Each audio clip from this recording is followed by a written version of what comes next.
I'll just do that instead. Sure. Okay. So it's on now, though? This isn't. Yeah. Okay, great, thank you.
Yeah. Losing control. Mm-hmm. What? Yes. I'm about to start. Yeah, sorry. Okay. Yeah, I'm about to start, really.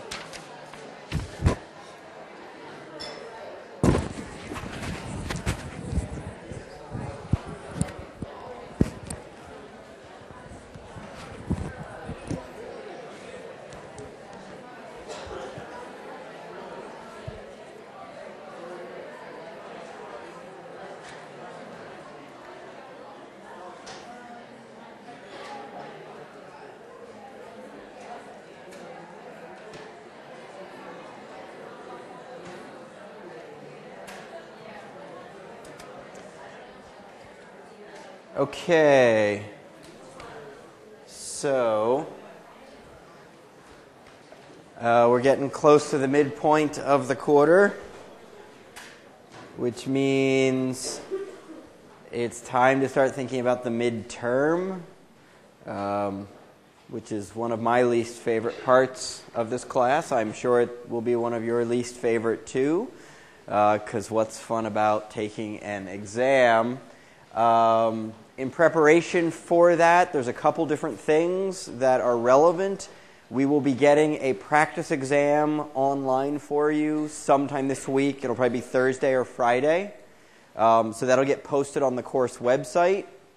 Okay. There will be a practice exam as well as a separate document with the answers to the exam. I recommend not looking at that one first. Yeah, so there will also be a review sheet that gets posted there as well. The review sheet will only be related to what you need to know from section. Okay. And then the other thing is next Monday, 5 o'clock, this room will be the review session. Okay, 5 p.m. in here. Yes? What?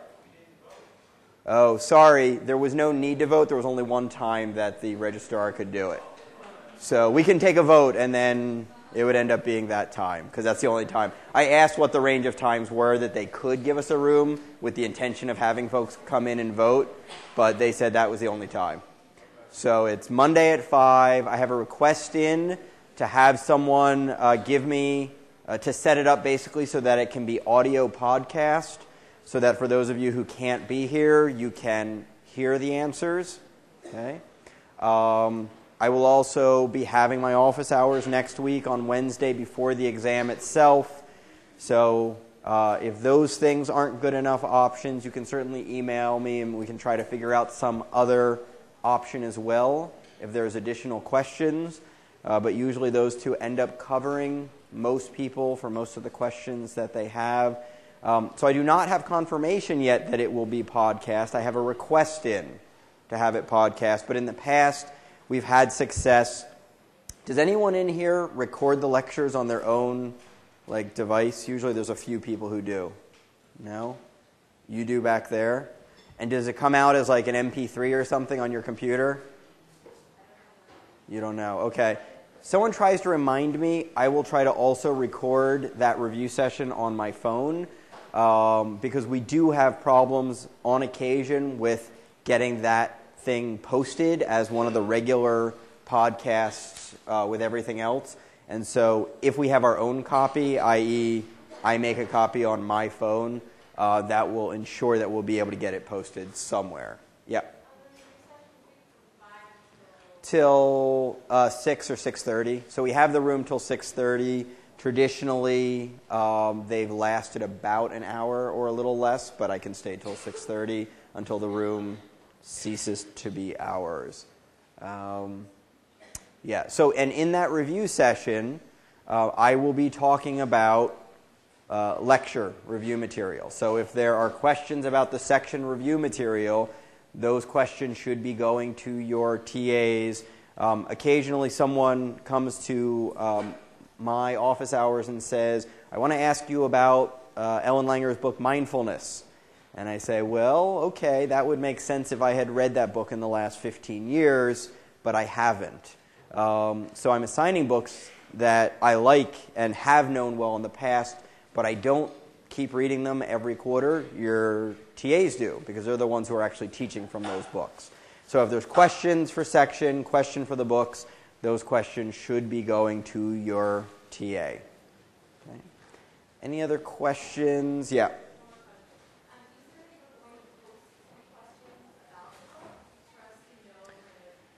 Right. So what will be posted is a practice exam that includes some questions that are focused on the book, but the review sheet will tell you very clearly, this is the material you need to know from the books. For the most part, when we ask questions from the books, we want them to be questions that if you read the books, you get them right. The idea is that we want there to be an incentive for you to read the books, and essentially getting some right on the midterm is a good way to do that. If I didn't have them ever required, there's a good portion of you that would never read any of the books, unfortunately, but that's human nature. I would have done the same thing when I was an undergrad, or this week if I was in your situation. It hasn't really changed. So that's the way we do it.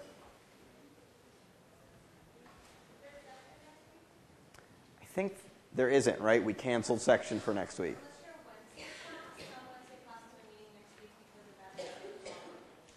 Okay, there was something about Wednesday from Thanksgiving. Is that the... Oh, right. So because the Wednesday sessions won't have section on Veterans Day, the Wednesday sections of next week, I guess, are meeting. Check with your TA. So if you're not on a Wednesday, you're not having section next week. Any other questions?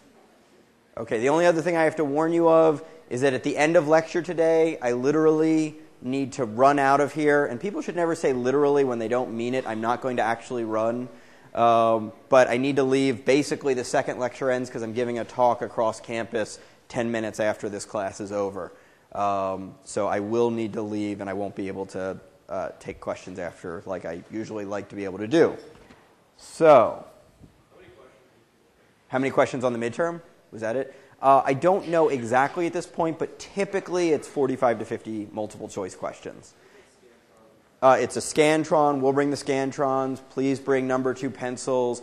We'll have the stubby, embarrassing pencils if you don't bring your own, but those don't come with erasers, so if you don't bring your own pencil, make sure you get it right, the first answer you put down.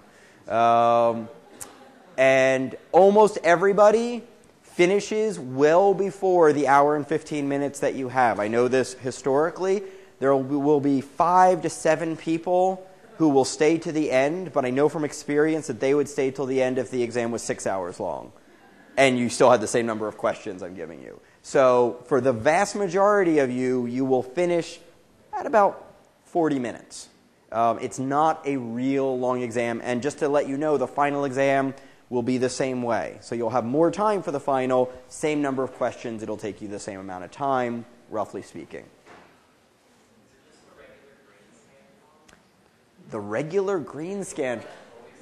I've never seen a green Scantron at UCLA. It's the white Scantron with like red, blue boxes or something on it. But it will be a standard Scantron with spaces for you to fill in and a way for us to grade it without doing any work. Like that one right back there. She's holding one up. Okay. All right, so at the end of last lecture, we had talked about Schopenhauer and Nietzsche, talking about these sort of 2 motivational forces within each person. Right? This is the era in which the folks who were talking about the self were talking about the parts of the self that are kind of at war with one another. Okay? And so Nietzsche talked about them in terms of the Apollonian and the Dionysian forces, and he doesn't talk about all of these things per se, but rather I think that if we sort of look at these different characteristics, we can talk about how you might think about them differently within kind of the Apollonian versus the Dionysian system. And the other thing to notice about this is the way it kind of maps on to the Who Am I demo we did at the beginning of this lecture last time, or 2 times ago. Okay? And so most of what people answer when they answer the question, who am I, they're doing things that put them squarely kind of on the Apollonian side of things. So they say things about who they are rather than what they're doing. Right? Right now, I could say I am a teacher. Okay? But when I say I am a teacher, it's presupposing that that's an enduring, stable characteristic that will kind of just last indefinitely. Some would argue that it's a lot more accurate for me to define myself right now in terms of the fact that I am teaching. Okay? And it turns out that there's psychological consequences based on which of those 2 ways you think about yourself when you're doing different things. Okay? And I'm not going to go into that, but there are consequences. When you use this, you're basically using nouns and adjectives to describe yourself, as opposed to verbs and adverbs to describe yourself. Because you're talking about enduring characteristics, you're tending to refer to sort of things that occurred in the past and will endure into the future, rather than what's actually happening right now. We'll come back to this when we talk about William James a little bit later today, but when we get to William James and talk about the I versus the me, it ends up kind of dividing up this way. That'll make a little bit more sense then. All right.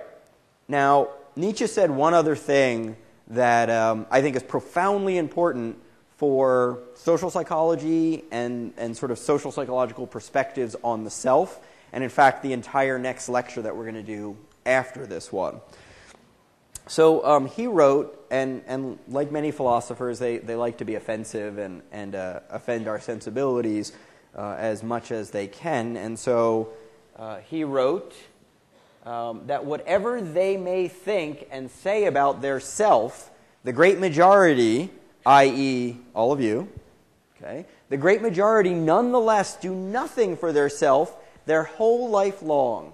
What they do is done for the phantom of their self, which has been formed in the heads of those around them and communicated to them. Okay? And so what he's suggesting here is you have your sort of ingrained sense of self.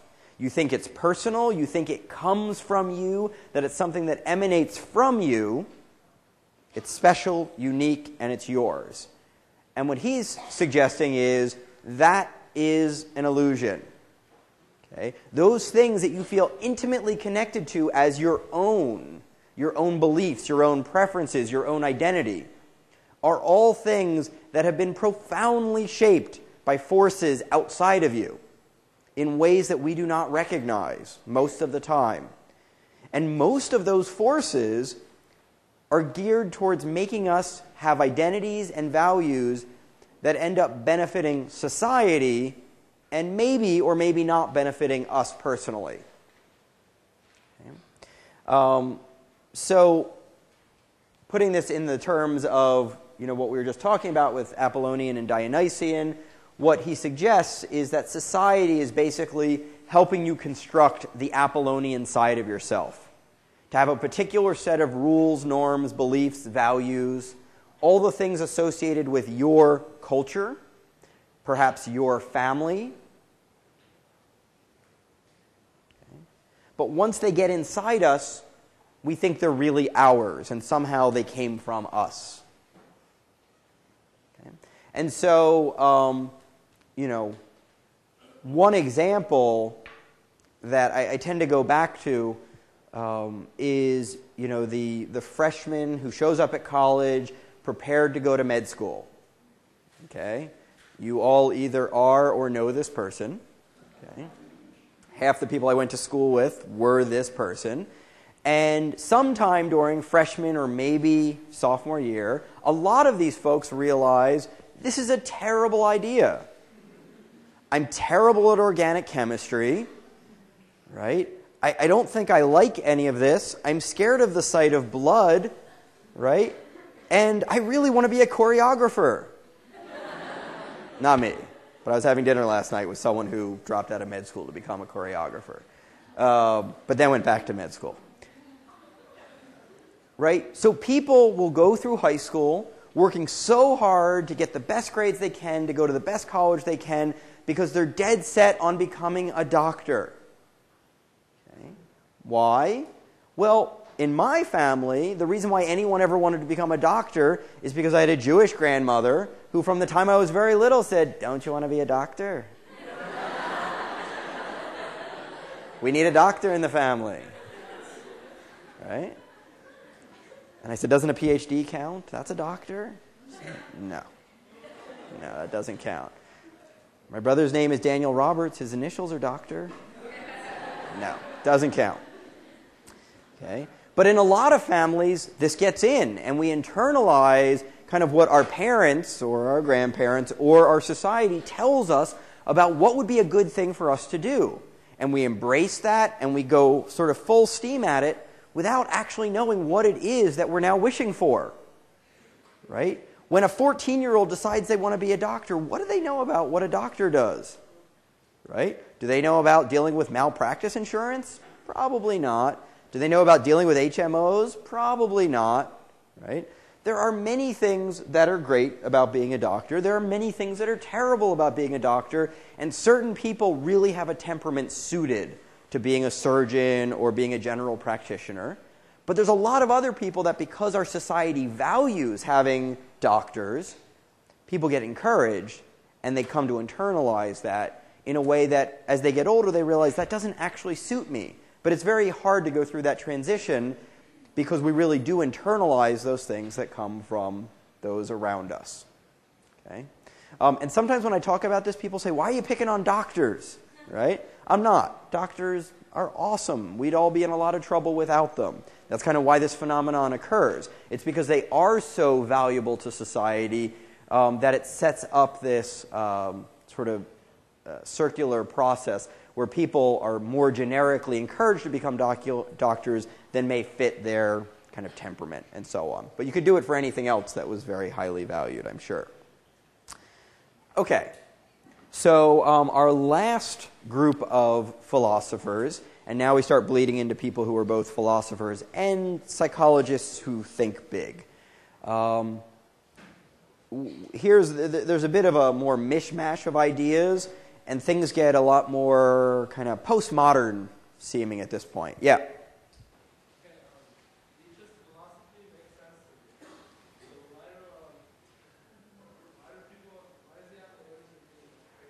Why does what? Why does he have the image of being crazy? Oh, because he went crazy. I mean, he, in the last 15 years of his life, just literally lost his mind. He was, running around throwing feces on the wall. Kind of crazy. Crazy.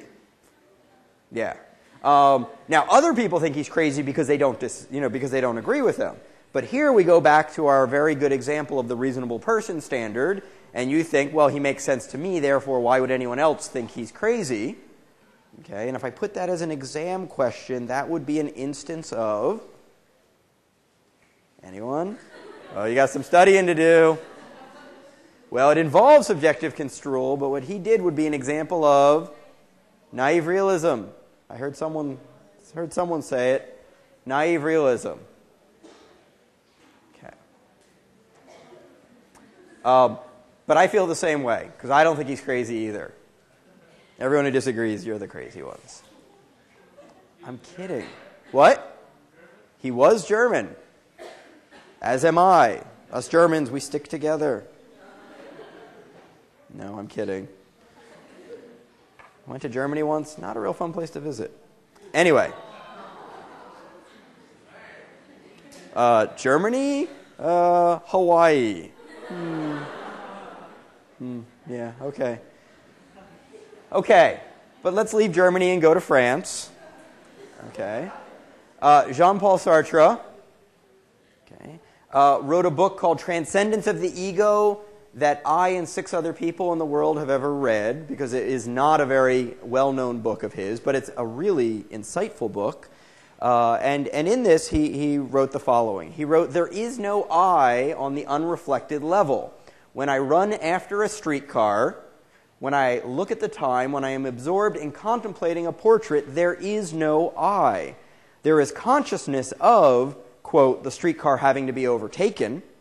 In fact, I am then plunged into a world of objects. It is they which constitute the unity of my consciousness. It is they which present themselves with values, with attractive and repellent qualities.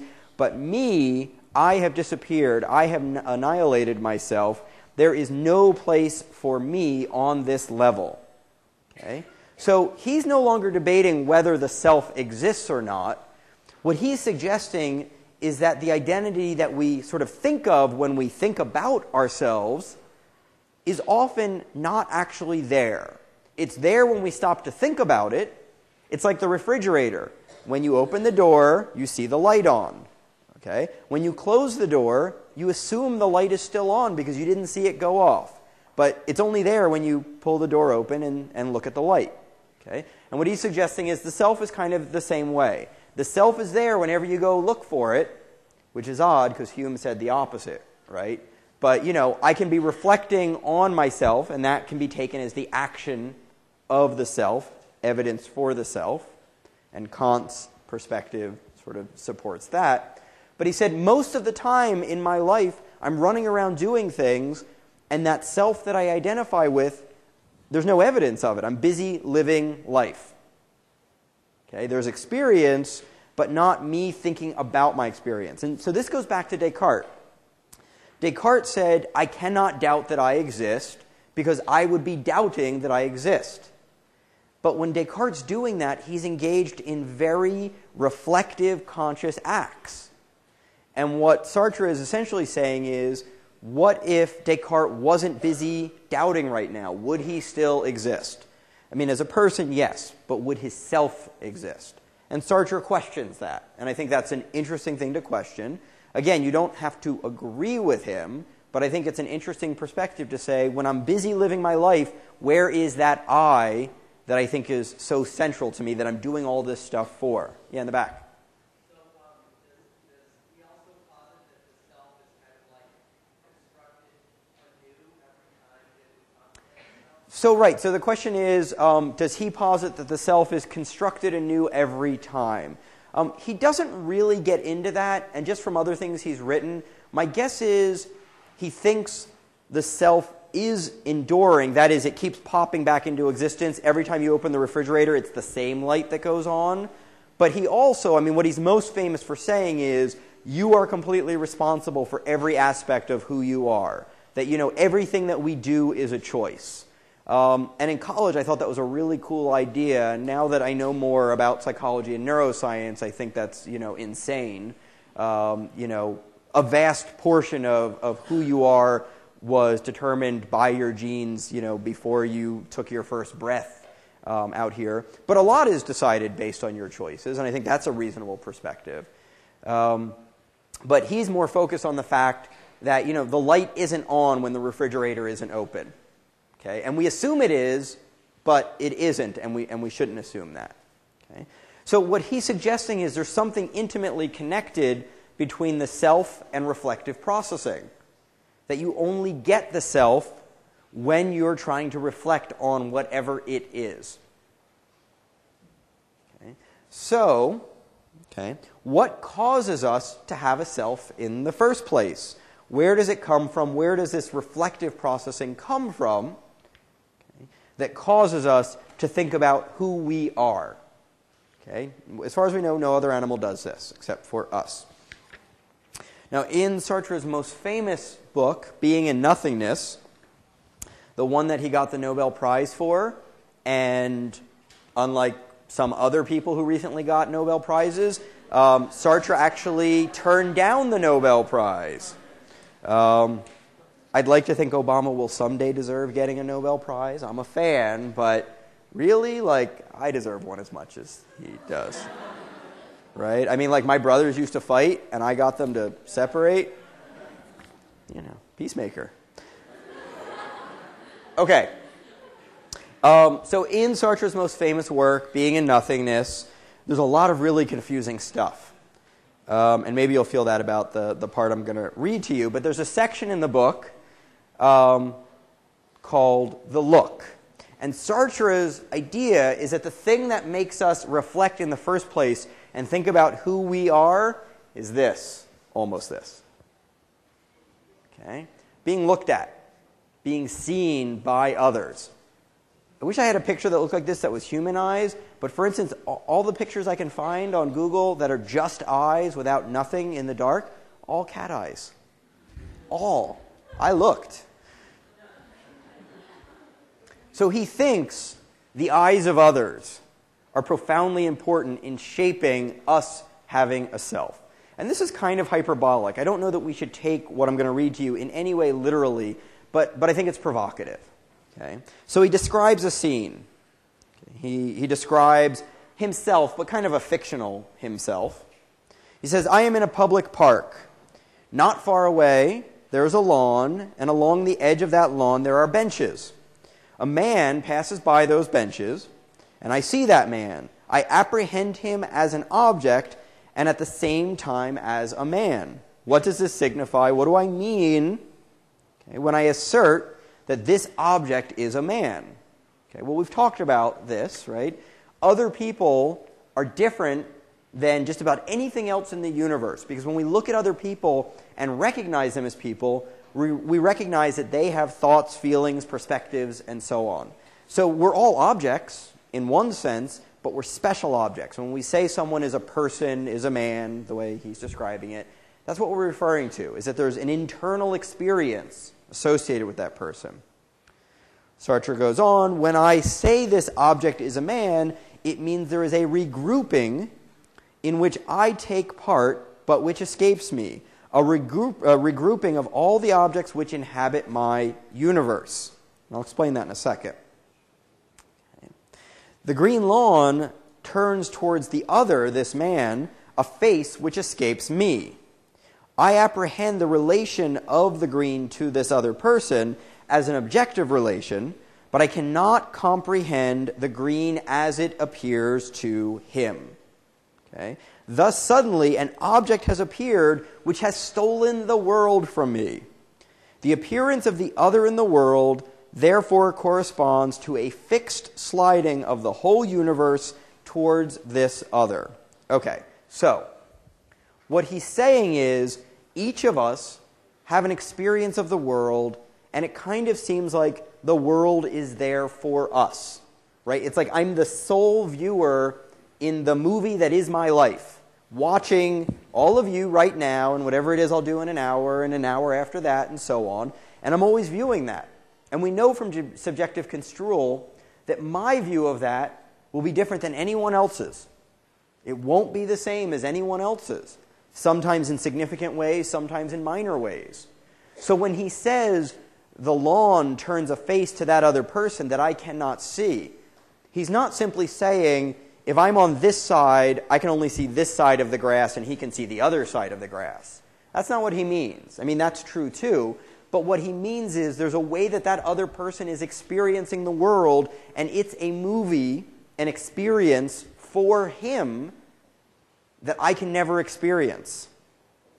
Okay? And so suddenly, the world isn't singular anymore. If you lived on a deserted island, okay, you would just walk around and you would be the only person having a movie.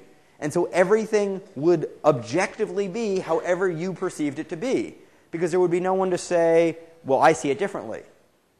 If you were colorblind, there simply wouldn't be color for those things that you were colorblind for.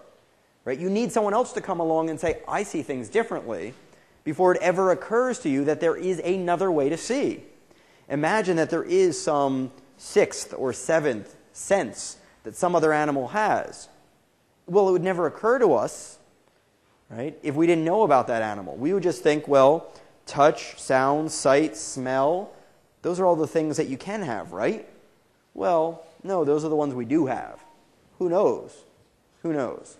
I'm not saying I believe in ghosts, even though Halloween's coming up. I'm just saying, who knows? I don't believe in ghosts, but I tell my son I do, because it's more fun.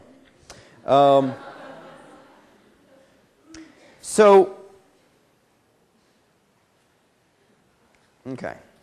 he goes on, and he says, it appears that the world has a kind of drain hole in the middle of its being, and that it appears to be perpetually flowing off through this hole. See, each of us is like our own drain hole of experience. The world seems to come into us, right? There's basically light waves, sound waves, and so on that are being fed into us and then being perceived in a unique way that no one else can ever experience. And to realize that there's somebody else having that same process but a different result, in some way makes part of the universe unknowable to us. To know there's 6 billion people doing that simultaneously means almost everything that is knowable is unknowable to each one of us. Because everybody else is knowing in their own way, and we only have access to our one specific, limited way. Now, so far we're not really talking about the self, but here's where he does. He says, if there is an other, whatever he may be, whatever may be his relationship to me, and without his acting on me in any way except by his pure presence, okay, then I have an outside that can be seen. I have a nature. Okay? So the idea is, when we look around at everyone else, right, we see people and we immediately read the book by its cover. Right? We make sense of people around us in terms of the things that we see, and we assume that there are enduring, underlying characteristics associated with what we see. Okay? And he says, my original fall is the existence of the other. I essentially change from being kind of a god at the subjective center of my deserted island to just being another inhabitant with this nature that can be seen by other people. Okay? It says, shame, like pride, is the apprehension of myself as a nature, although that nature escapes me and is never directly knowable to me. Okay? So the nature, my nature, that any of you are currently taking in and seeing, I don't have access to it. So you're seeing my nature. We experience other people as having specific natures. That's the extroverted guy, that's the shy guy, that's the athletic woman, whatever it is, right? We have these different ways of classifying people. That's their nature, right? Obama has a nature, George Bush has a nature, Dick Cheney clearly has a nature. It's not true. He's not natural. Unnatural? Okay. Shame is shame of self. It is the recognition of the fact that I am indeed an object for the other, in the same way that others are objects for us. Maybe we shouldn't treat them as objects, but we do, right? You know, when I go in the refrigerator, I want to know which things are salty, which things are sweet, which things are going to taste this way, which things are going to taste that way. Well, that's kind of how we treat other people too. I mean, not in its entirety, but we treat other people as having particular characteristics that we seek out as they're relevant. You know, when I was in graduate school, I had my friends who were really fun to go party with, and my friends who were really fun to have a sort of deep philosophical discussion with. And I really tried hard not to confuse those two, because the one who was really good to have the philosophical discussion with sucked when we went out to parties. Okay? Just thinking, will he ever see this? Hopefully not. In any event, okay, we try to put other people into categories so that we know what things we do and don't want to do with those folks. Knowing someone's the waiter helps us know how to interact with that person. Okay? We do this all the time, and then it gets a little scary when you sort of fully recognize that other people are doing it to you. Okay? Thus, I am myself for the other. It is the recognition of the fact that I am indeed an object which the other is looking at and judging. Thus, I am myself for the other in the midst of a world that flows towards the other. Thus, not only am I unable to know myself directly, but my very being escapes me towards the other, even though I am that very escape from my being. So, you have a nature that you will never know directly. It will be known by those around you. And in seeing them looking at you, you recognize that they might be judging and evaluating you and discerning your nature. Okay? And according to Sartre, this is what leads to self-awareness. This leads to self-awareness, okay, because we're then motivated to figure out who we are. Who am I? And then how is that person that I am going to be judged by those around me? I want to figure out, am I the kind of person that's going to be liked by those people? Or am I the kind of person who's going to get beat up by those people? Or shunned by those people? Okay? I want to know what they think of me, and not knowing, okay, creates anxiety. So I have an observable object nature, we all do, but we can never know it directly. You can't look inside yourself to know how you're going to be observed by others. But a lot of things in our life depend on how others treat us. So trying to understand how I would be evaluated by others is a major task that we each have. Okay? And this task creates anxiety. And so according to Sartre, anxiety is the fundamental aspect associated with human beings having a self.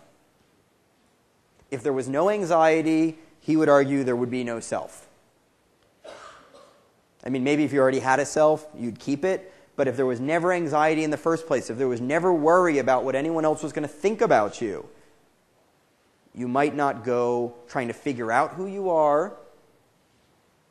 Okay? And then there's the next step. It's not enough to just figure out who you are. Okay.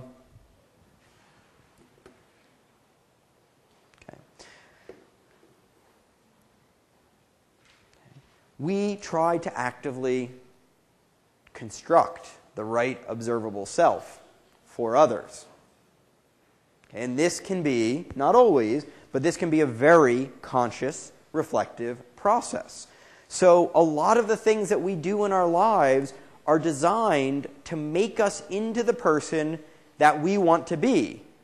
And the person that we want to be is the person that will be accepted by the other kids in schools, maybe the teachers, my parents, and the society as a larger whole. We want to be someone that will be accepted.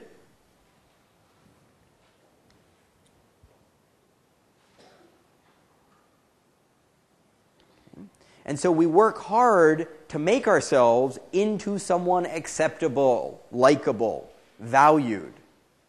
Okay? And so Nietzsche would say that this is the Apollonian aspect of the self, shaping itself to fit with the accepted values of your family, culture, school, whatever it might be. Right.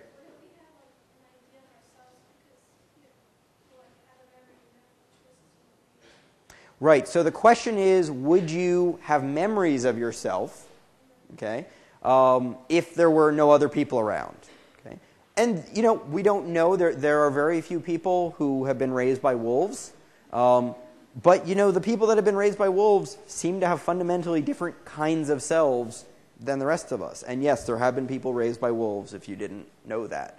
I don't know how that works, but it does seem to work. Would you have memories? Yes. Would you ever stop to think about them? I don't know. If you were sitting on an island and there was a machine that just kept rolling coconuts towards you so you could eat them, and the water was 82 degrees and it was perfect and there were never storms, right? Would you develop a self? Would you think back on past experiences if you never had already gotten in the habit of doing that? I think it's an open question. But I don't think the answer is obviously and necessarily, yes, you'd have a self that looks anything like the selves that, you know, we all seem to have here. The selves that somehow support, you know, every bad bookstore in a mall having 1,000 books on self-help or self-improvement or something like that. I don't think you'd have that kind of self if you lived on that island. But we'll come back to this. There's another piece to this equation that one of the next folks we're going to talk about gets to. But this suggests that we are unreasonably concerned with what others think of us and getting us to be the kind of person who will be liked. And our parents are very concerned with us becoming the kind of person that other people will like because they care about our well-being you know, as well. And I already experienced this very directly with, you know, my 2.5-year-old. Like, is he doing the things in school that will make other kids like him? As if he's going to know these kids 20 years from now when they're not in diapers anymore? Nah, probably not.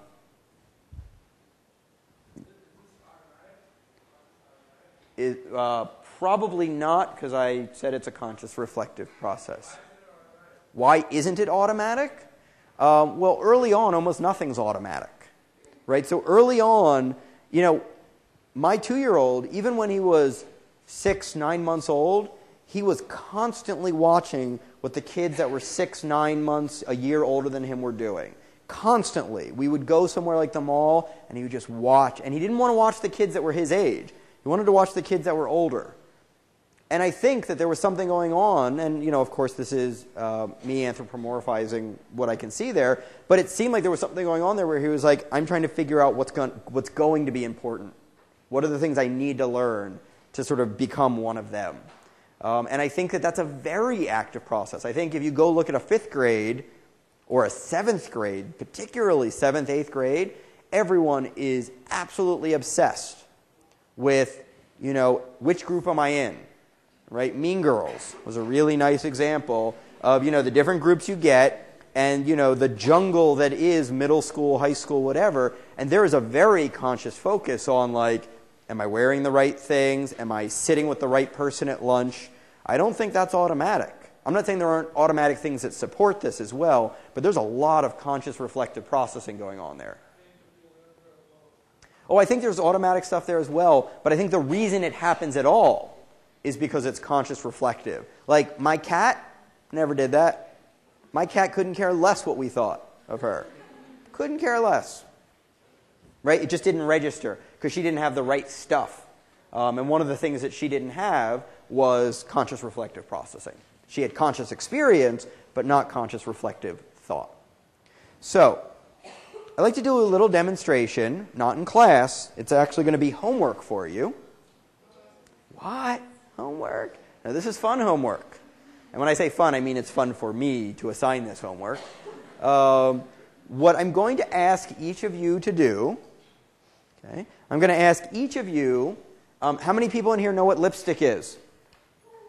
Woohoo! Everyone raise your hand. How many people know someone who wears lipstick, either yourself or someone else? Okay, so you all know someone who wears lipstick. What I'm going to ask is that every one of you, before next Tuesday, goes and gets some lipstick, in a bright color preferably, and I want you to put some on your forehead. Okay, a nice big visible line, about 1.5 inches thick, across your forehead. Okay, nothing that matches your skin tone. It's got to be visible. And I want you to go out in public for at least an hour. You can do this on Saturday. Oh, never mind. Wow, this has never come up that close to Halloween. No, you cannot do this on Saturday. Sneaky people. So no.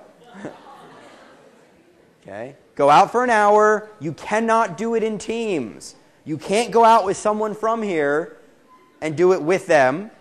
And most critically, you can't tell people why you're doing it. You can tell them something else that isn't true, but you can't tell them the real reason, which is you were assigned by me to do this. Okay? Now, I'm going to ask you some questions to make sure that you understand this. Yeah? What? As long as it's bright and visible, sure. Yes, you can use marker instead, but I would avoid using marker that is, not erasable. Don't hold me responsible if you do that. Although it'll be fun to see you come to class if that happens. Yeah. You have to be out visible in public. You can be sitting, but you have to be out visible in public. Now, if you have not heard the homework assignment and don't understand it, please raise your hand. Okay, one person. Yeah, I know you were kidding. So everybody understands the homework assignment, and everybody is really clear about it, right? This is probably the most interesting thing I've said so far today, right?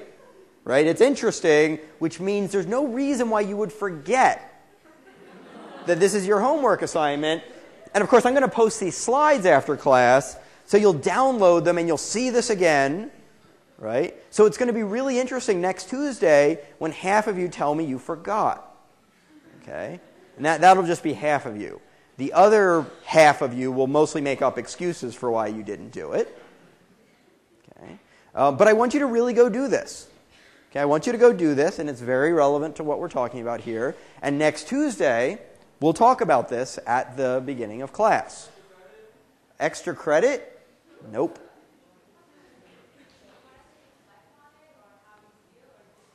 I just want you to go spend an hour out in public with this on your head. The reflection will take care of itself.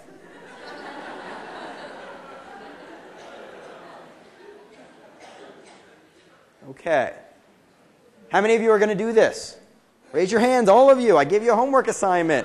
I'm the authority. You gave me the finger on the first day of class and you won't put lipstick on your forehead? Come on, people. All right. What? I should do it also?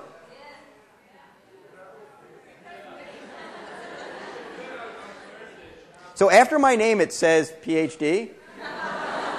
And what that means is I already learned the stuff that I'm trying to teach to you. What? And I've humiliated myself in public on numerous occasions. So, I don't need to go do that again, but all of you do. So we'll talk on Tuesday. All right, William James described the self in two parts. But unlike Schopenhauer and Nietzsche, he didn't think they were at war with each other. He just thought there were two parts that were important to recognize. There was the part known as what he calls the me, and the me refers to kind of all those object-like qualities that I and others can know about myself. So if I think of myself as generous, that's part of the me. Okay? If I think of myself as a teacher, that's part of the me.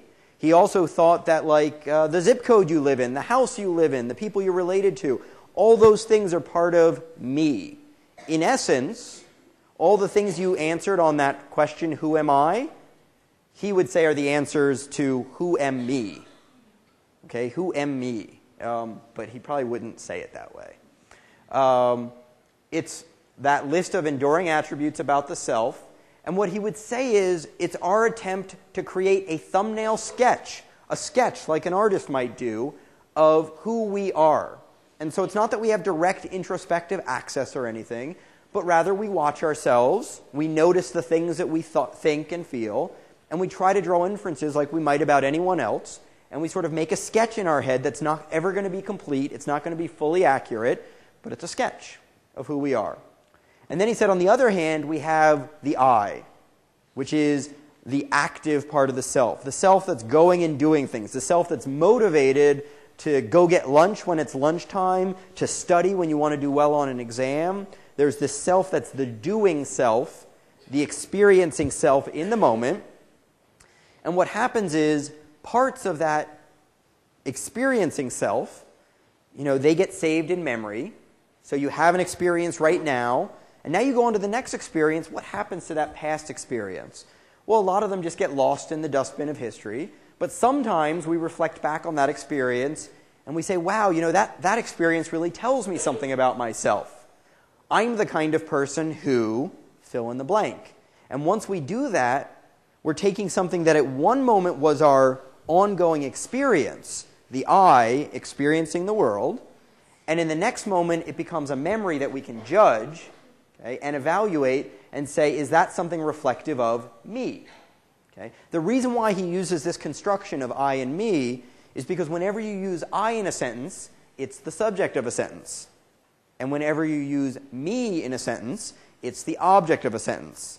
So somebody gave that to me is the object, but if I give something to someone else, I is the subject. So he's talking about kind of the subjective and object, not objective, object aspects of the self.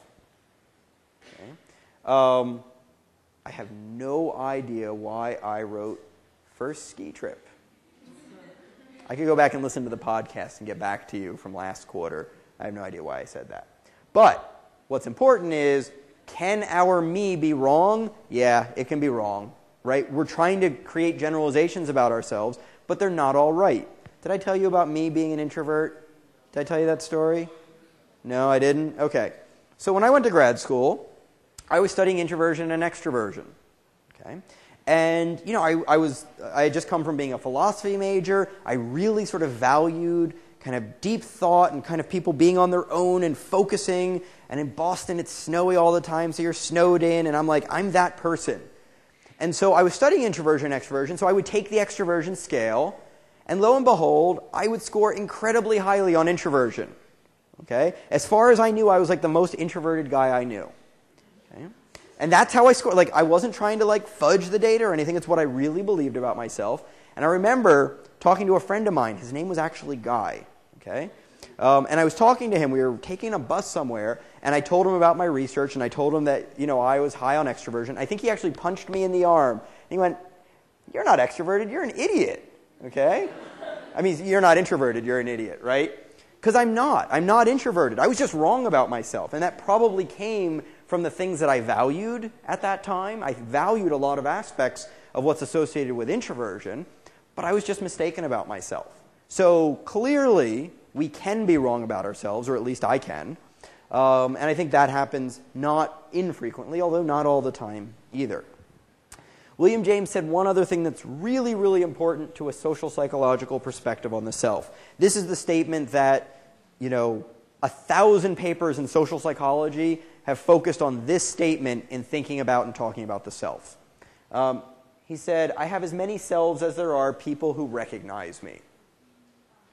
Okay. Oh, there were some oh, yeah. That's good. I don't always get that reaction in here. So as we go through our lives and we interact with different people, they basically seem to have keys that unlock different aspects of ourself, and they bring out a certain aspect of us, a certain personality in us. We're different with our parents than we are with our friends. We're different with our college friends than we are with our high school friends, right? And it's not so much that we're trying to be different, it's that there's some interactive process that they sort of regulate us in a certain way and bring out a certain aspect of ourselves. And so he said, we have all these different selves, and we have one for everyone who knows us. Okay? Now, of course, a lot of the ones are overlapping and similar and so on, but I think it's a pretty profound statement that sort of flies in the face of the idea of there being this one unifying self that I am, and I carry that with me wherever I go, and it's sort of the thing that makes me me. And he's saying, no, it doesn't work that way. The you that's you is different depending on who you're with. Okay? So that's a pretty profound, I think, social psychological statement. Okay, last person we're going to talk about in this lecture. So Roy Baumeister is a modern social psychologist. He's at he's at Florida State University. And he has done a huge share of the great modern work on the self. He's the guy, when people think of someone who's done the work on the self over the last 25, 30 years, he's that guy. He does it in all sorts of different domains. And he's a pretty provocative guy. He likes to say things that are pretty out there. And sometimes he ends up offending people, and he's totally okay with that. But at least that's my impression. One of the things he wrote a book called Identity back in 1987 maybe. Yeah, he wrote a book called Identity. And in it, he suggests that our notion of what a self is a fairly recent event in human history. Okay? He suggests that more or less, if you go back 1,000 years ago, just 1,000 years, there was no such thing as a self. Okay? Now that's pretty hard, I think, for anyone to swallow. Like, I didn't go out and try to get a self, I just had one. That's how it feels, right? And maybe it's changed and adapted as I've gotten a little bit older or whatever. But, it just happened. It's just like having the capacity for language or something like that. We have a capacity for language, and it can be different depending on what country you're born and raised in. We have a capacity for selfhood, and that self can be different depending on what family, what culture, so on that you're raised in. But the fundamental building blocks are kind of the same for everyone, right? And his argument is that there are certain things that cause the self to come into existence and develop and grow. Okay? And that if you don't have those things, you don't get a self that comes into existence, develops, and grows. So this comes back to the issue that you were raising.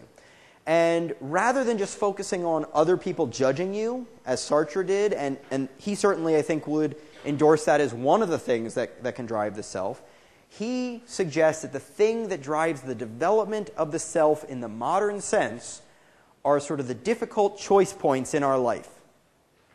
Okay? So the times when we have to make hard decisions about what we're going to do.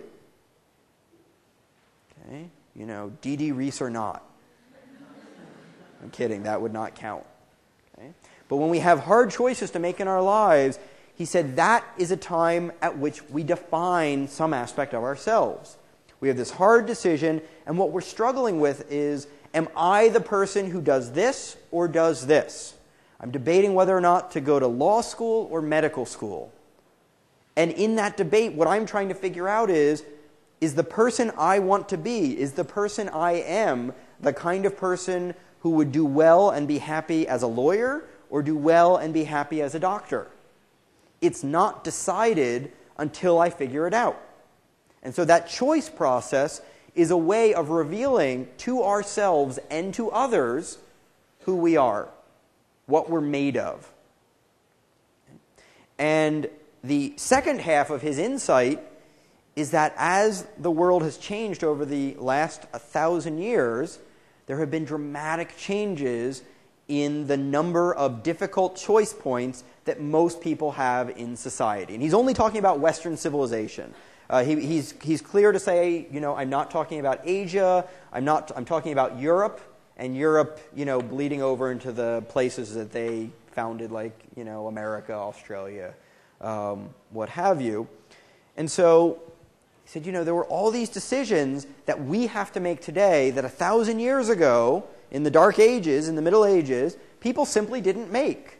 So, let's go through some of those decisions. Okay? So you're born, and everyone's born. That was true 1,000 years ago. That's true now. And as you grow up, you are going to decide, say, where to go to college. Okay, you're going to decide where to go to college. Well, 1,000 years ago, nobody decided where to go to college because colleges didn't exist. Okay? But more importantly, nobody even decided whether or not to get an education. Okay? If you were royalty, you got an education. If you were anyone else, you didn't. So there were no choices with respect to education. Also, he does say, that something like the modern self might have existed for royalty and heads of state and so on, because they did have a different set of choices. But for the other 99.9% of us, that's his argument, that there isn't a self. So you're not making any choices about education. Okay. Are you making a choice about your career? Well, today, you're all going to have to make choices, probably several times, about your career. But back then, there was no choice to be made. If you were a young boy and your dad was the local blacksmith, guess what you were going to be? The local blacksmith. No decision to be made. This was set for you at birth. Completely set. Okay? Who are you going to marry? God, that is like one of the hardest things that everybody deals with now. We meet so many people in the modern world. Everyone has, certain attractive qualities, other things that make us wonder, would this really be the right person for me? Am I the right person for them? Right? So much angst, having so many choices. Right? It's really, really hard. But back then, you basically either married the person in the next hut or you didn't get married. Those were kind of your options. And there was a good chance that that was arranged for you by your parents when you were born. So that wasn't something you chose. Where are you going to live?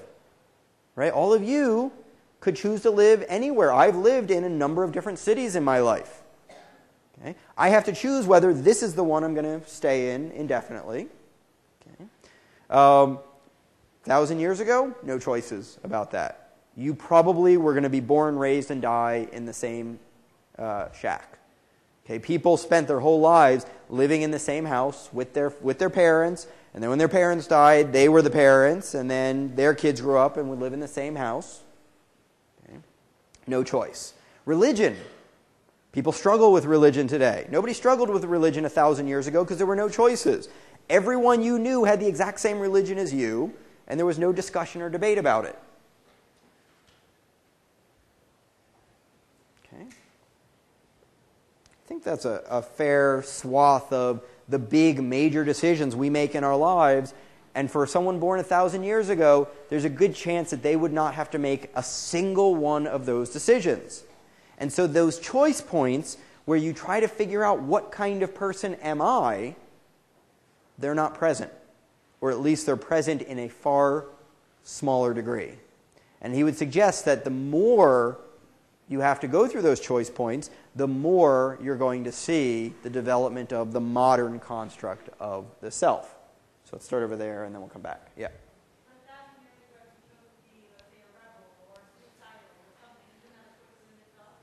So that's the thing, is that there were no rebels. There were no suicides 1,000 years ago. Like, suicides, for the most part, a relatively modern construct. Suicide didn't really take off until the 1800s. Like, suicide is a pretty modern construct. It's not that no one ever did it, but it was a very rare thing.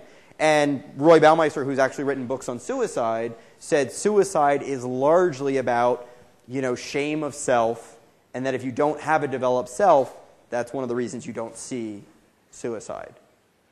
Okay. How about personality? Oh, he would certainly agree that there was personality, but my cat has personality. Right? You might not like my cat's personality, but cats have personality, animals have personality, it's verifiable. But I don't think personality is the same thing as identity.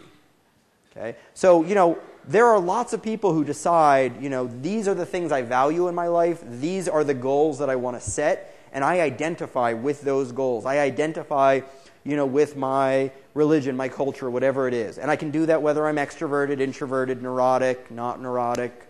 So personality, he would argue, has probably always been there and roughly the way it is today, but not selfhood, not that awareness of self as this thing that needs to be taken care of and developed in just the right way to be suitable to everyone else.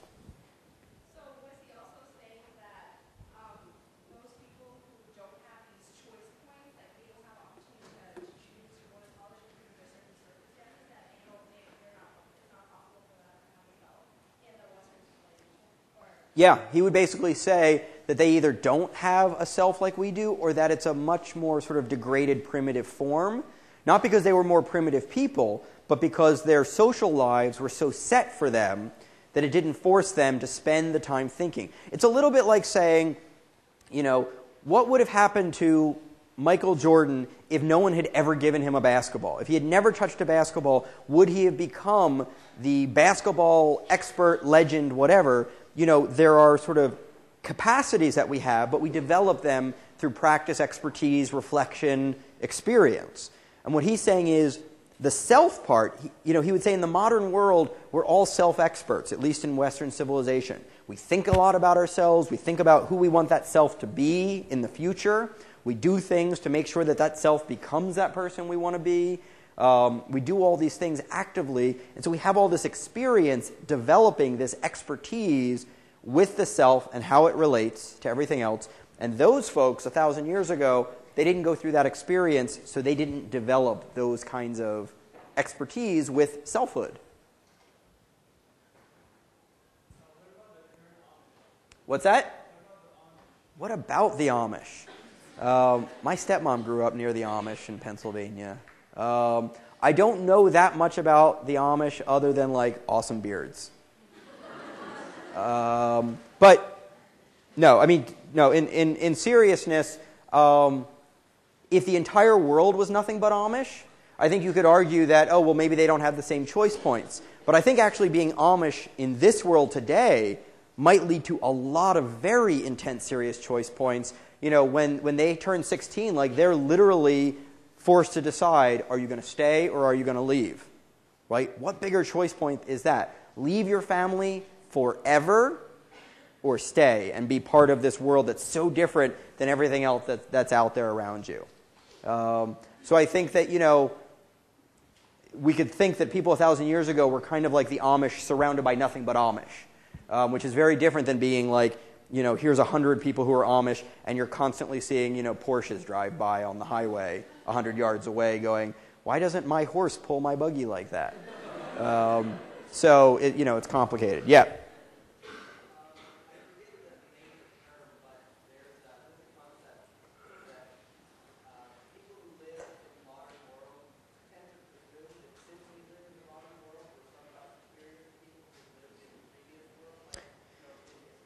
Right.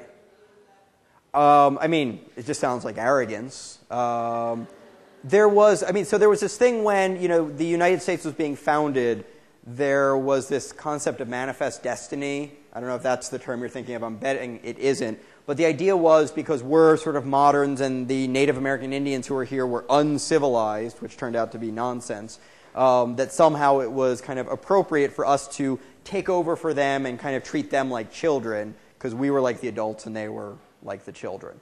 I don't know if that's exactly what you were getting at. But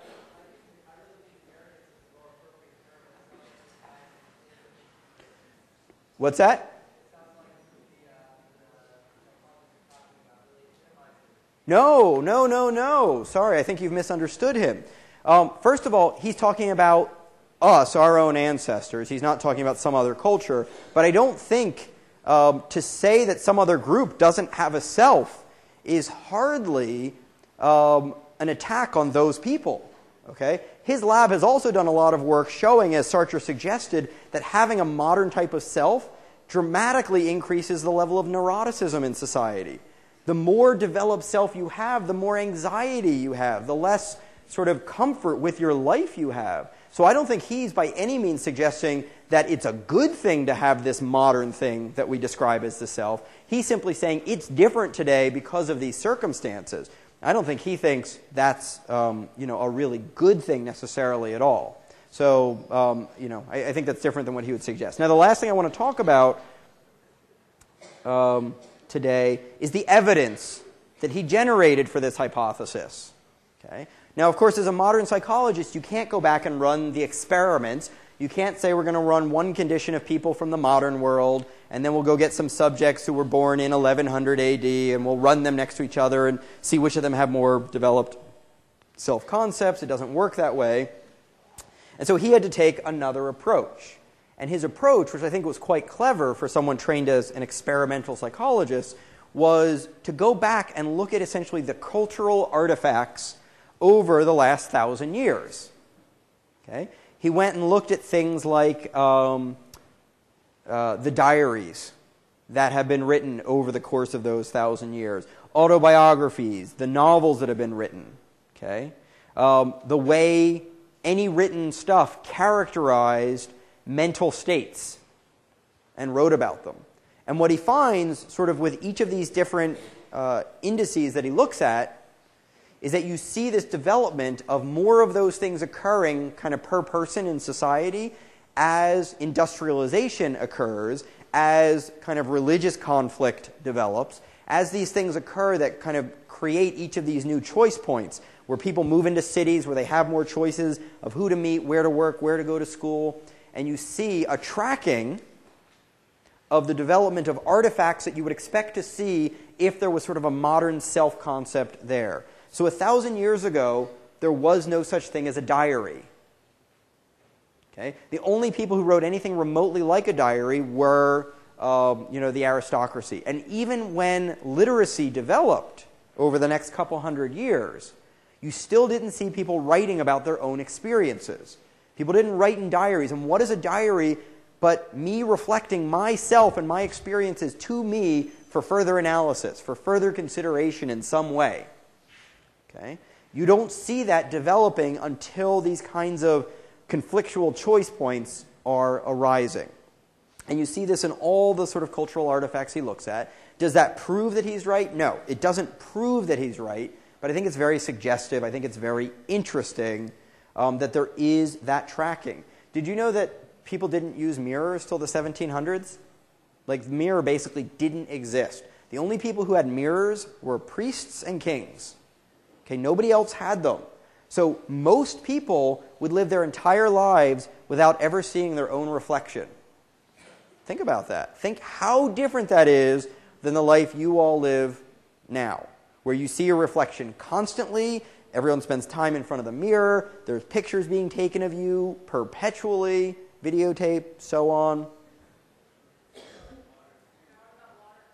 Yeah, sure. If you were at a water or lake, you could see a reflection, but it's not really the same thing, right? I don't know that people were like, I have to decide what to wear today. I'm going to go down to the lake and try on different outfits and be like, stop dumping stuff in the water. Now, one of my favorite things, incidentally, I'll just quickly tell you a story. I've got one more slide to show you, but so when I first started going to conferences, and I met Roy Baumeister. He was one of my heroes. But the first time I met him, I didn't realize who he was, and I went up to him and said, "Hey, Dan Wegner." And he and Dan Wegner are good friends, and I think they kind of look similar. And they, 15 years later, still will not let me forget which of them, that I did that 15 years ago. So here's one particular artifact that I find particularly fascinating. And again, it's just one little piece of data that you can either take as bearing on Baumeister's hypothesis or not. Okay? But I think it's interesting. And if you know this because you've had art history or whatever it is, don't go shouting it out. I want people to experience this who haven't seen it before. So this is a famous painting by Jan van Eyck. Okay? He was a Dutch painter in the 1400s. And what he was particularly well known for was bringing this incredible sense of detail to painting. So painting, for the most part, had been trying to be representational going back to ancient Egypt, but there were so many things that they just couldn't get right to really make it representational, where it looked exactly like real life. Okay? And so some of the things that this painting is particularly known for is that if you see an original version of it, and I have seen the original of this, you can basically see every hair on the dog, and they're all falling the way hair naturally falls on a person. And then the other thing, okay, that's really striking is the draping. It's incredibly hard to do realistic-looking draping well, and he was one of the first who really, really got it precisely. So he was famous for these reasons. But this painting is very famous for another reason for our purposes. Okay? Can anyone who doesn't already know from before what I've told you, can you guess why this is important to social psychology and Baumeister's theory? He's reflected in the mirror on the back? Yeah, he's reflected in the mirror on the back. I'm guessing he knew that already. because it's impossible for you to see that from there unless you see a close-up of the mirror. Okay? But what's striking about this, okay, is here's the two people being married, and here he is in the back painting himself into a painting. Now, what's significant about this is that this was painted in 1434, and it is the first time in the history of painting that you ever see the artist appearing in their own work. Okay? The whole modern construct of art, postmodernism, is all about putting my subjective construal, my filter, on the page so that it is in some way or another a representation of me and my experience. Back then, the height of what they were working on was to trying to get essentially what a photograph would look like. But even still, no one had ever thought that they themselves were an appropriate thing to include in any manifestation in the artwork. Okay, so this isn't the beginning of art, right? Art goes back thousands of years before this, and this is the very first time, and this is right when the Renaissance is starting and all these things are happening, where selfhood starts developing, and you see self-portraits beginning not too long, within 100 years after this. They didn't exist before then. They just didn't exist. Yeah, there was a question. Okay, so I think that this is a very provocative piece of evidence. Of course, we can't evaluate Baumeister for sure, but I think it's an interesting idea, and we'll move on to self-control on Thursday. I have to run. Please don't come ask questions now, because I don't want to have to ignore you. But I will.